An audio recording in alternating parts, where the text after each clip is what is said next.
नमस्कार, सुप्रभात। स्वागत है आपका ग्रह नक्षत्र और आपकी खास प्रस्तुति वार्षिक राशिफल 2017 में। आज है 2016 का आखिरी दिन और आज के बाद 2016 इतिहास बन जाएगा और एक नया दौर शुरू होगा 2017 के रूप में। हर कोई ये जानने को उत्सुक है कि क्या कुछ नया और खास होने वाला है नए साल में, और हमारी इस खास प्रस्तुति में हम आपको बिल्कुल यही बता रहे हैं कि आपके लिए कैसा रहेगा आने वाला साल, कैसी रहेगी पारिवारिक स्थिति, स्वास्थ्य कैसा रहेगा, क्या बनेंगे नौकरी के योग और क्या आपको प्यार में मिलेगी सफलता। और आज के इस कार्यक्रम में खास तौर पर हम बात करेंगे धनु और मकर राशि के जातकों के बारे में। आने वाले साल में उनके लिए कौन से महीने शुभ और अशुभ होंगे, अशुभ महीनों को शुभ बनाने के कुछ खास उपाय और कैसे वो अपने नए साल को और भी बेहतर बना सकते हैं। क्या कहता है आपका वार्षिक राशिफल? कौन सी सावधानी से टलेगी मुसीबत? क्या है सफलता पाने के अचूक उपाय? जिंदगी में आएगी रफ्तार, छा जाएगी खुशियों की बहार। लेकिन कैसे, जानने के लिए देखिए ग्रह नक्षत्र और आप में। आज की प्रस्तुति को आगे बढ़ाते हुए आइए स्वागत करते हैं प्रख्यात नक्षत्र गतान्वेषी डॉक्टर शंकर चरण त्रिपाठी जी का। त्रिपाठी जी, आपका स्टूडियो में बहुत बहुत स्वागत है। जी प्रणाम। आज 2016 का आखिरी दिन है और शुरुआत होने वाली है नए साल की। हर कोई ये जानने को उत्सुक है कि क्या कुछ नया और खास होने वाला है नए साल में। हम आपसे बात करना चाहेंगे धनु राशि के जातकों के बारे में। उनका नया साल कैसा रहेगा और क्या कुछ भविष्य होगा उनका नया साल में।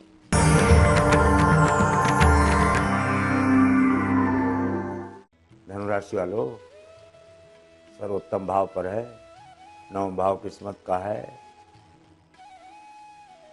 और आपके यहाँ शनि देव का प्रवेश होने जा रहा है। यानी आपका सोना लोहा हो जाएगा और लोहा सोना हो जाएगा। यानी निम्न मूल्यांकन लिए हुए आपके व्यक्तित्व के नकारात्मक पहलू सकारात्मक में तब्दील हो जाते हैं 2017 में। जब शनि का परिवर्तन काल होगा, फ्रॉम फरवरी टू अगस्त परिवर्तन, फर्स्ट ऑर्बिट में आना, थर्ड, सेवेंथ ऑर्बिट में आना और 10th ऑर्बिट सबसे ज्यादा ऑर्बिट शनि को ही प्राप्त है। सबसे बड़ा ग्रह है और सबसे धीरे चलने वाला ग्रह है, जैसे गणेश जी का वाहन चूहा।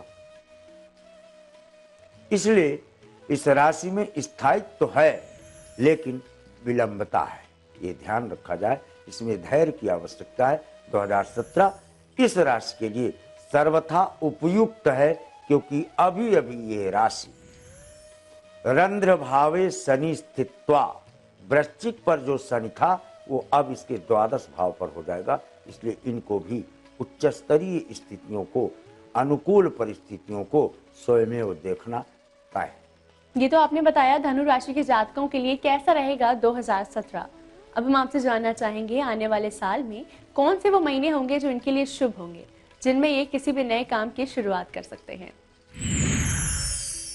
फरवरी, मार्च, अप्रैल ये द बेस्ट जाएंगे आप। इनमें आपको कुछ भी सोचना नहीं पड़ेगा। नाव में जैसे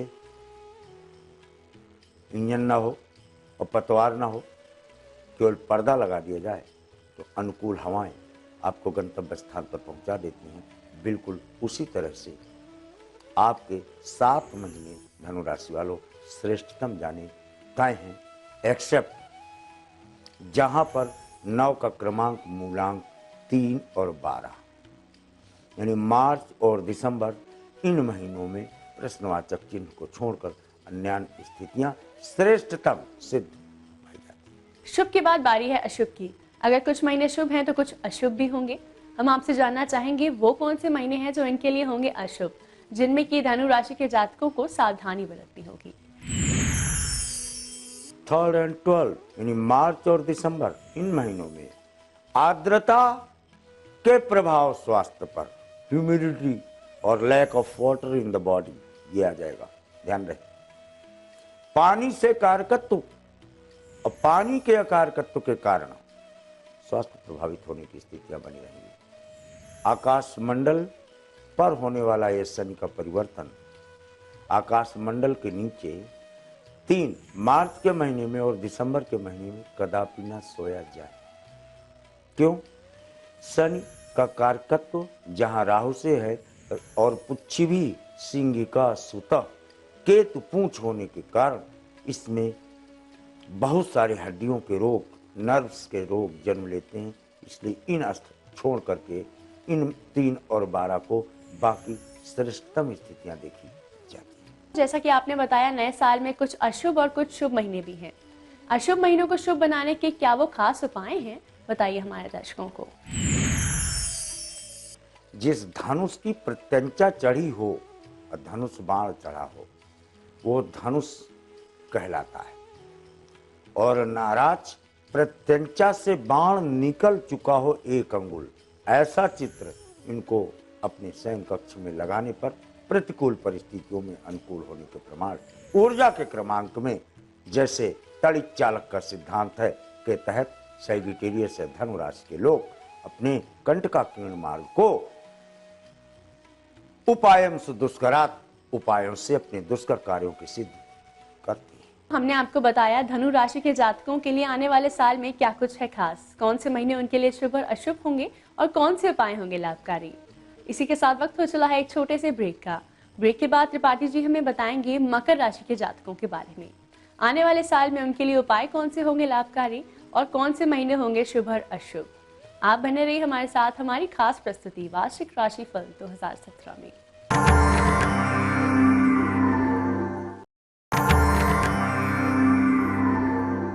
स्वागत है आपका ब्रेक के बाद ग्रह नक्षत्र और आप में। आज 2016 का आखिरी दिन है और नए साल की शुरुआत समझी बस हो ही गई।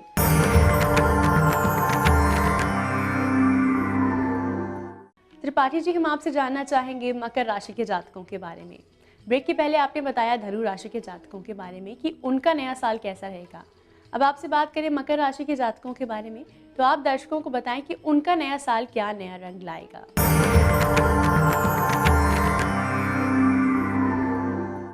ये राशि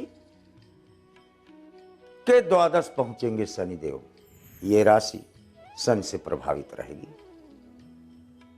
न्यायालय, न्यायपालिका अपने आप को पंगु महसूस करेगी, जैसे उनके द्वारा दिए गए आदेशों का पालन नहीं हो रहा, ऐसा अनुभव होगा। नंबर 2, इस राशि में प्रचुर मात्रा में रोग जो जन्म के समय निर्धारित थे आपके जन्म लग्न में, वो इस समय कारकत्व में उभर कर आएंगे, जैसे अनियमित नकारात्मक चिंतनों का प्रादुर्भाव। लेकिन प्लस पॉइंट इस राशि का बहुत बढ़िया ये है कि शनि का ड्राइंग रूम है मकर राशि और शयन कक्ष है कुंभ राशि। जब ड्राइंग रूम में लोगों से मिलना, यानी शनि अन्य ग्रहों से मीटिंग करता है, यानी जो राजा हैं, जहां प्रेसिडेंशियल सिस्टम ऑफ गवर्नमेंट है, वहां पर प्रश्नवाचक चिन्ह लगेंगे। 10 के ही कारण युद्धात्मक स्थितियां विश्व में बनेंगी। इस राशि का जातक भी मन में दुर्भावना लेकर रिवेंज, प्रतिशोध की भावना जन्म ले, ऐसी संभावनाओं से इनकार नहीं किया जा सकता। शेष स्थितियां इस राशि की सामान्य है, क्योंकि निम्नतर मूल्य लोहा जो इस राशि का कारकत्व है, वो सोने के भाव बिकेगा। इसलिए इस राशि में समृद्धता अवश्य दिखाई पड़ती है प्रमाणों से। नए साल में कई अच्छी और बुरी चीजें होती हैं, तो हम आपसे जानना चाहेंगे कि नए साल में वो महीने कौन से हैं जो मकर राशि के जातकों के लिए शुभ साबित होंगे। 1 की संख्या जनवरी में बहुत समझ बूझ करके ही आपको चलना है। जनवरी में आपको मुट्ठी बंद रखना है। फिर 11, 11 कहाँ मिलेगा आपको? नवंबर में। नवंबर के महीने में भी आपको सतर्कता बरतना है। किस बिंदु की? 11वां की संख्या आपकी टांगे हैं और सम्मान का स्थान भी लगभग वही है, इसलिए सम्मान को ठेस ना लगे और आप स्वयं सम्मान में ठेस लगने से विचलित अवस्था को न प्राप्त हो। इसमें आपका परिवर्तन, पदों के निमित्त जाना और उन्हें अप्राप्त होना, प्रतियोगात्मक परीक्षाओं को देना अप्राप्त होना, मैच खेलने जाना स्पोर्ट्स के, उस पर विजयश्री न प्राप्त होना, इस माह में आपको देखने को मिलेंगे। लेकिन ये देश काल और अंतर्राष्ट्रीय पृष्ठभूमि की परिस्थिति के आधार पर। हम आपसे जानना चाहेंगे आने वाले साल में वो कौन से महीने हैं जिनमें उन्हें सावधानी बरतनी होगी, कठिनाइयों का सामना करने पड़ेगा। कौन से हैं वो अशुभ महीने? अशुभ महीने, फिर आपको अपनी मुट्ठी बंद रखना है, कैद रखना है, अपने सीक्रेट्स, अपने रहस्यों का भेदन नहीं करना है, और रहस्यों जब तक कार्य सिद्धि न हो जाए तब तक उसका प्रकाशन नहीं करना है। अन्यथा कार्य सिद्धि के पहले प्रकाशन कर देने पर फिर पहला महीना जनवरी और अंतिम महीना नवंबर, इनमें अवसाद की स्थितियां देखने को पाई जाती हैं। त्रिपाठी जी, इतनी महत्वपूर्ण जानकारी के लिए और आपकी आज की उपस्थिति के लिए आपका बहुत बहुत धन्यवाद। तो दर्शकों, त्रिपाठी जी ने हमें बताया धनु और मकर राशि के जातकों के लिए कैसा रहेगा आने वाला साल, यानी कि 2017। इसी के साथ वक्त हो चला है एक और छोटे से ब्रेक का। ब्रेक के बाद आचार्य राजेश जी हमें बताएंगे कैसे रहेगा साल 2017 आपके लिए, कैसे शनि की नजर रहेगी आप पर, कब और कैसे रहे सावधान, नए साल में कमाए धन, वो उपाय जो बना सकते हैं बिगड़े काम।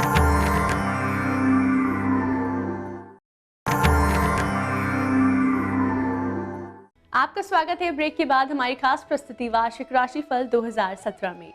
इस समय स्टूडियो में हमारे साथ मौजूद हैं आचार्य राजेश जी। राजेश जी, आपका स्टूडियो में बहुत बहुत स्वागत है। नमस्कार। आज है तारीख 31 दिसंबर और दिन है शनिवार। आइए जानते हैं क्या कहता है आज का पंचांग।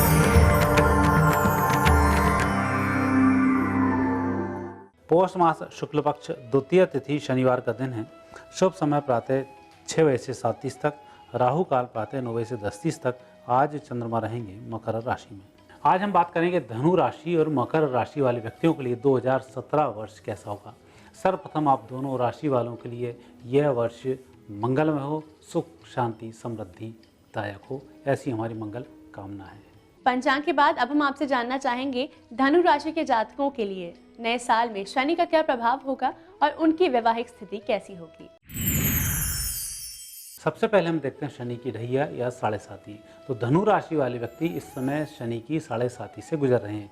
आपने 2.5 वर्ष गुजार दिए हैं, 5 वर्ष अभी बाकी हैं, और यह शनि इस वर्ष के यदि हम देखते हैं तो आपके लिए शुभ फल प्रदान करने वाला है। शनि की विशेष कृपा है। थोड़ा सा मानसिक तनाव कई बार काम को लेकर हो सकता है, लेकिन जिस जगह भी काम करेंगे धीमे धीमे ही सही सफलता आपको जरूर मिलेगी। शनि की विशेष कृपा है। हनुमान जी की आराधना पूरे वर्ष करते रहें। इस वर्ष यदि हम विवाह योग देखें तो गुरु की स्थिति बहुत अच्छी है। 10वें भाव और 11वें भाव से भ्रमण करेंगे, जो दोनों समय विवाह के लिए बहुत उपयुक्त समय है। इस समय विवाह के योग अभी अप्रैल से ही प्रारंभ होंगे, जो अगले वर्ष सितंबर तक चलते रहेंगे। आप उम्मीद तो लगा सकते हैं ये वर्ष आपका बिना विवाह के खाली नहीं जाएगा, परंतु फिर भी कहीं निकल जाता है तो अगले वर्ष फरवरी से पहले विवाह निश्चित होगा। आपका वैवाहिक जीवन भी सुखी होगा, लेकिन इस बात का विशेष ध्यान रखें, दहेज लेना देना दोनों पाप भी माने जाते हैं, और आप भी इस बात से रहें कि वहाँ से आने वाला धन आपके लिए नुकसान दे सकता है। इसका थोड़ा सा ध्यान आपको रखना चाहिए। ये तो आपने बताया शनि के प्रभाव के बारे में। अब हम आपसे जानना चाहेंगे धन, स्वास्थ्य और कैरियर के लिए आने वाला साल कैसा रहेगा। धन को हम देखते हैं, भूमि को देखते हैं और वाहन को देखते हैं। तो सितंबर माह से बहुत अच्छे योग हैं। गुरु की विशेष कृपा उस समय में प्रारंभ होगी, और यह वर्ष का जो अंत है दीपावली आपकी बहुत अच्छी बनेगी। आर्थिक स्थिति में अगस्त के बाद से ही सुधार आना शुरू होगा। सितंबर अक्टूबर तक तो आप खुद ही अपनी इस तरक्की से संतुष्ट हो जाएंगे। यदि हम आपके कैरियर को देखते हैं तो इस वर्ष कैरियर की शुरुआत 15 जनवरी से होगी। जनवरी से लेकर अगस्त तक का समय, 15 अगस्त तक का समय बहुत अच्छा समय है। इस समय में देश विदेश की इच्छा आपकी पूरी हो सकती है। स्थानांतरण के स्वैच्छिक योग बनते हैं यदि आप चाहें, और इसी वर्ष व्यवसाय परिवर्तन के लिए बहुत अच्छे योग हैं, जिसमें आपको अच्छी सफलताओं की प्राप्ति होगी। इस वर्ष के यदि स्वास्थ्य को देखा जाए तो सामान्य रूप से स्वास्थ्य ठीक रहेगा। जो रोग आपके लिए पहले से बने हुए हैं उन पर अवश्य आपको थोड़ा सा नियंत्रण रखना होगा, लेकिन नए रोगों की संभावना बहुत कम है, मात्र मानसिक रोगों को, मानसिक थकान को छोड़कर। तो इस वर्ष थोड़ा सा योग प्राणायाम भी करें, घूमने भी जाएं, और मस्तिष्क में यदि कोई समस्या आ रही है तो ऐसे समय में नींद पूरी लेने से आपके यह दोष मिट जाएंगे। अब आप बताएं कि धनु राशि के जातक किस मंत्र का उच्चारण करें जिससे कि उनका नया साल और भी बेहतर हो सकता है, साथ ही साथ कौन से उपाय होंगे लाभकारी। इस वर्ष के यदि महामंत्र की बात करें, ओम ह्रीम क्लीम सो, ये आपका महामंत्र है। इस मंत्र की एक माला का जाप प्रतिदिन करना बहुत शुभ होगा। ऐसा करने से सभी प्रकार के दोष मिटेंगे। और यदि हम इस वर्ष के अन्य उपायों की बात करते हैं तो भगवान शिव जी की आराधना प्रति सोमवार करना आपके भाग्य को बढ़ाने वाला होगा। इस वर्ष के दिन दान की बात करें तो चने की दाल का दान करना, चने की वस्तुओं का दान करना गुरुवार को, यह बहुत शुभ रहेगा। और यदि हम आपके देवता की बात करते हैं तो इस वर्ष शनि के लिए आपको करना हनुमान जी की आराधना, और वर्ष में तरक्की के लिए करना भगवान शिव जी की आराधना, और सोमवार को भगवान शिव जी को जल भी अर्पित करना है। और शिव मंदिर में यदि सायंकाल हो सके तो एक दीपक जरूर लगाएं। ये तो आपने बताया धनु राशि के जातकों के लिए धन, स्वास्थ्य और कैरियर कैसा रहेगा आने वाले साल में। अब हम आपसे बात करना चाहेंगे मकर राशि के जातकों के बारे में। आने वाले साल में शनि का इन पर क्या प्रभाव है और क्या वैवाहिक स्थितियां बनेंगी इनके लिए। मकर राशि में यदि हम शनि की बात करते हैं तो मकर राशि वाले व्यक्तियों को 7.5 का शुभारंभ इस वर्ष हो जाएगा। हालांकि 7.5 का प्रथम चरण है जो आपके लिए अच्छा रहेगा। मात्र कुछ शत्रु अनावश्यक रूप से आपको परेशान करने का प्रयास करेंगे। यदि अधिक शत्रु होते हैं तो ऐसे समय में ऋण मंगल स्तोत्र का पाठ करना, हनुमान चालीसा का पाठ करना बहुत ही शुभ माना जाता है। और कहीं विपरीत परिस्थिति फंस जाए, झूठे कोर्ट केस आपके ऊपर लग जाएं, तो ऐसे समय में बजरंग बाण का पाठ करना नहीं भूलें। उससे आपका भाग्य भी जगेगा और शत्रु भी परास्त होंगे। विवाह के लिए यदि हम आपको देखते हैं तो विवाह में गुरु आपके 9वें और 10वें भाव से जो भ्रमण कर रहे हैं यह बहुत अच्छे हैं। हालांकि भाग्य के गुरु थोड़ा सा विवाह में विलंब भी करा देते हैं, कई बार चलती चलती बात भी थोड़ी विलंब होती रहती है। लेकिन जो समय सितंबर के बाद आएगा यह समय विवाह के लिए बहुत अच्छा होगा। और सितंबर के बाद नवंबर दिसंबर में और फरवरी और मार्च 2018 में आपका विवाह अवश्य होगा। और इस वर्ष जो आपको जीवन साथी मिलेगा वह सर्विस वाला होगा, साथ ही उसकी आर्थिक स्थिति भी सुधार वाली होगी और आपके लिए वह भाग्यशाली भी साबित होगा। स्वास्थ्य और कैरियर के लिए कैसा रहेगा 2017, बताइए हमारे दर्शकों को। यदि हम आपके कैरियर को देखते हैं तो ऐसे समय में आपकी स्थिति में जून के बाद से सुधार आएगा। स्थायी संपत्ति में भी सुधार होगा, भूमि वाहन में भी सुधार होगा। सितंबर के बाद से जो समय शुरू होगा यह समय लगातार तरक्की का होगा। 15 जून से इसकी शुरुआत हो जाएगी। यदि कोई आप परिवर्तन करना चाहते हैं नौकरी में, व्यवसाय में, तो जून के बाद से आप प्रयास शुरू कर दें तो ये वर्ष का अंत आपके लिए सुखद होता चला जाएगा। स्वास्थ्य को यदि हम देखें तो स्वास्थ्य में इस वर्ष आपको पेट के रोगों की अधिकता हो सकती है। इस वर्ष आपको खान पान पर बहुत नियंत्रण रखना होगा। विशेष रूप से रात्रि में गरिष्ठ भोजन खाने से पूरे वर्ष बचें, क्योंकि शनि का भी जो दोष है वह भी पेट के ऊपर ही है। अन्य ग्रहों की स्थिति वह भी पेट के ऊपर ही है। पेट से संबंधित बीमारियों को यह बढ़ाने वाला वर्ष है। इसमें सुपाच्य भोजन रात्रि के समय लेना आपके लिए वरदानदायक सिद्ध होगा। हम आपसे जानना चाहेंगे कौन सा है वो खास मंत्र जिसके उच्चारण से नए साल को मकर राशि के जातक शुभ बना सकते हैं, साथ ही साथ कौन से खास उपाय करें। इस वर्ष के यदि महामंत्र की हम बात करें तो ओम ऐं क्लीम ह्रीम श्रीम सो, ये आपका महामंत्र है। इसका जितना भी हो सके आप उतना अधिक जाप करने का प्रयास करें। और इस वर्ष के यदि हम दान को देते हैं तो स्नान करने के बाद दान करना है। किसी भी पवित्र नदी में आप स्नान करें और उसके बाद आप दान जरूर करें। यह दान आपका अक्षुण होगा और आपके मोक्ष को देने वाला होगा, साथ ही आपके दोष को मिटाने वाला भी होगा। और किसी भी नदी की आराधना इस वर्ष करना बहुत ही शुभ रहेगा। अर्थात जहाँ भी आप जाएं और कोई नदी मिलती है तो उसकी पूजा जरूर करें। थोड़ा सा दूध डालें, एक नारियल भेंट करें, पास में एक दीपक प्रज्वलित करें, यह बात आप जरूर करें।